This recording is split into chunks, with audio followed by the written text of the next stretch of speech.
reason I live in Vancouver. I live in Vancouver. Trails What are I like awesome. most about Vancouver. Vancouver is the best kept secret. I moved to Vancouver because There's so much. My family loves awesome Vancouver. city because my family loves Vancouver. It's home for me. I think that art is almost a priori to the human condition. I really thought about it a lot when I was teaching, because when you're teaching, you have to bring home ideas to the students who haven't been exposed to these ideas before. And many of my students, they never had an art class before because there was no art department in that school before. So one of the things we talked about in the classroom is you can't go anywhere and look at anything that didn't have a decision made. The chair you're sitting in, the chair I'm sitting in, your watch, all these things, somebody made a decision about how those worked and how they look. Everything that you do has an intentionality to it. My name is Tom Relf. I'm a practicing artist. I've moved to Vancouver after taking a 5-year detour in Africa. I lived in Morocco. Well, I think that's something that every artist has to ask themselves. Why make another object?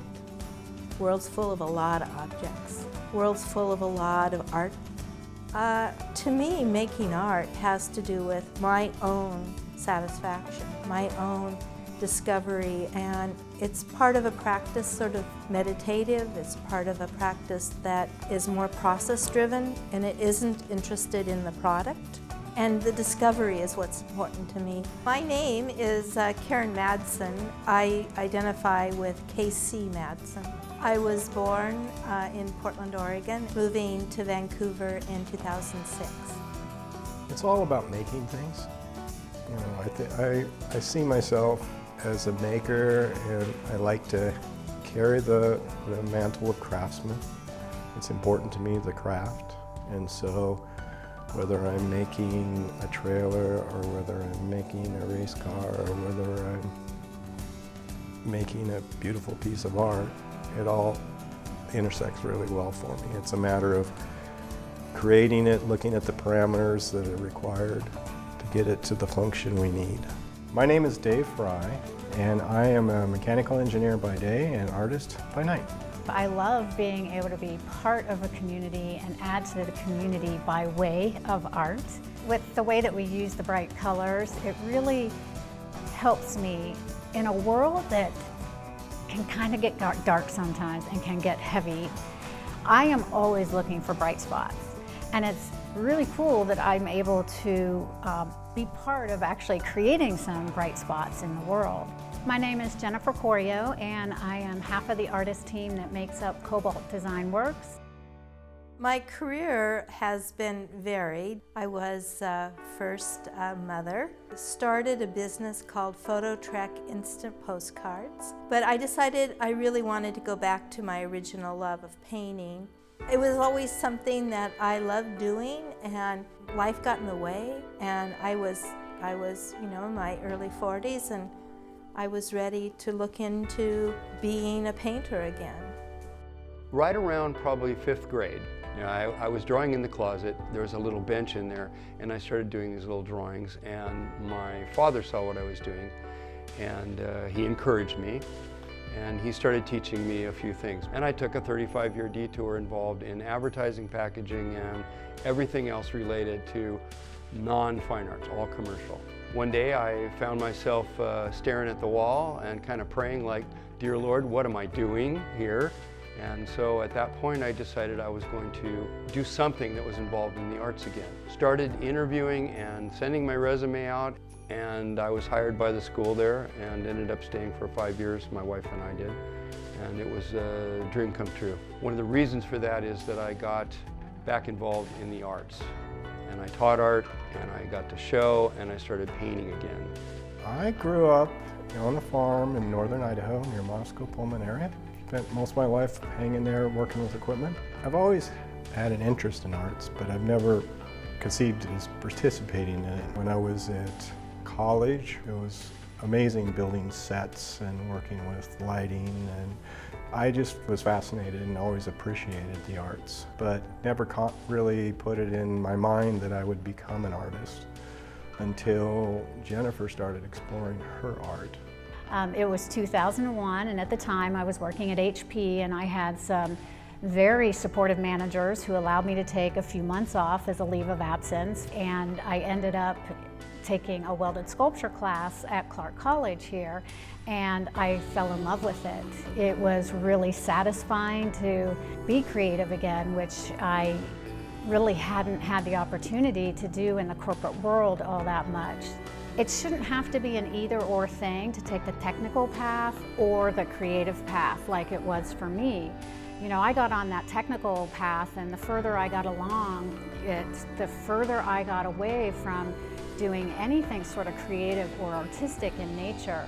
And I really think the two go hand in hand, and when people can really integrate the two, that's when things really take off and you can do amazing things. I think that art classes are a place where young people get to express themselves and get to work on different kinds of problems than in a normal academic class.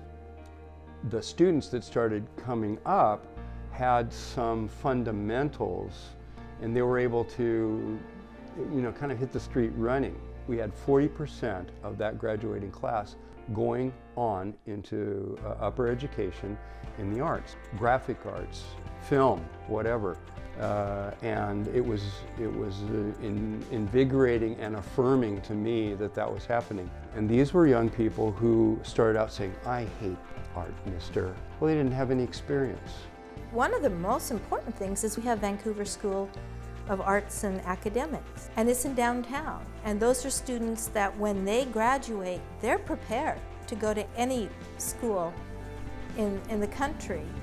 And I think what we want and what those students want and what the students that are involved in art at Clark College or at Wazoo want is they want a community that they can come back and live in, and that they can be artists within their community, and their community will embrace spending the kind of money that is necessary to support artists. We have to be willing to see that that is essential to making a community desirable for people to come and want to live in. We're noticing a lot more public art in the city of Vancouver.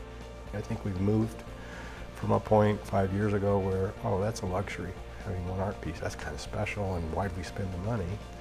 To now they're going, wait a second, that's much more an important part of a feature, just like having a park and like having roads. It really enhances the vitality, and it makes people want to come live here, and they're seeing that. I think the public is realizing there's some value in having that investment in art. We have a few pieces here in Vancouver. What I like is even with the growth, it still feels very homegrown to me. There are a lot of locals opening up very unique restaurants and coffee shops and small retail shops that it really is adding to the charm and the character of Vancouver. There's nothing really cookie cutter about it. Arts of Clark County was formed in 2010. We do things to advocate for the arts within the whole region, actually, of Southwest Washington.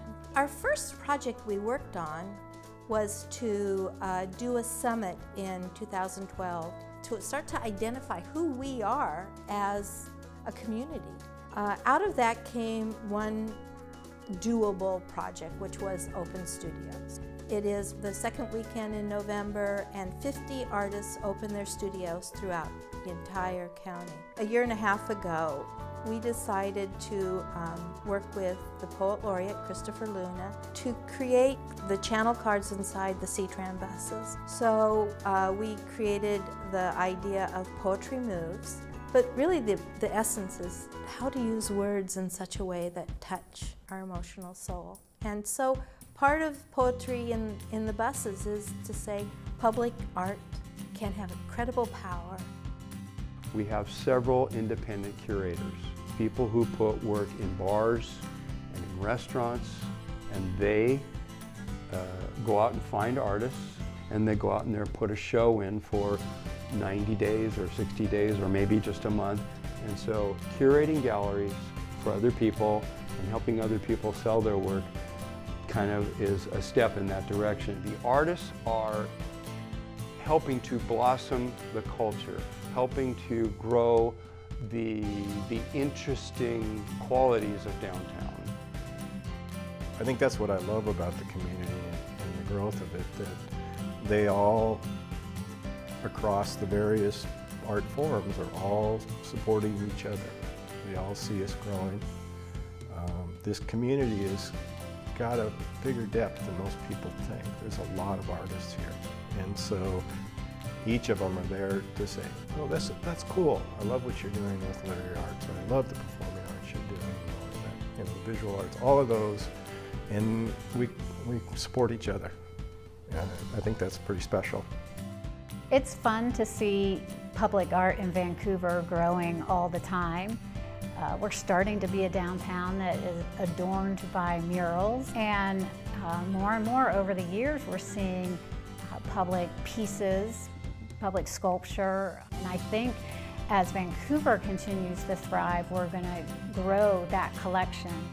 Well, I think just being very aware of it. You know, it's buying art from the artist, going to the open studios and finding a piece of art that you love and really supporting art. Well, I think this is an incredible time right now for Vancouver in terms of opportunity to become a real center for creative activity. It has had to take its time. It's kind of almost like the infusion of new people bring new ideas. Arts infrastructure really hasn't existed much other than the galleries on Main Street and what takes place at Park College. There is a real interest in creating infrastructure, and we're at a point where a lot of what we offer can be rapidly changing.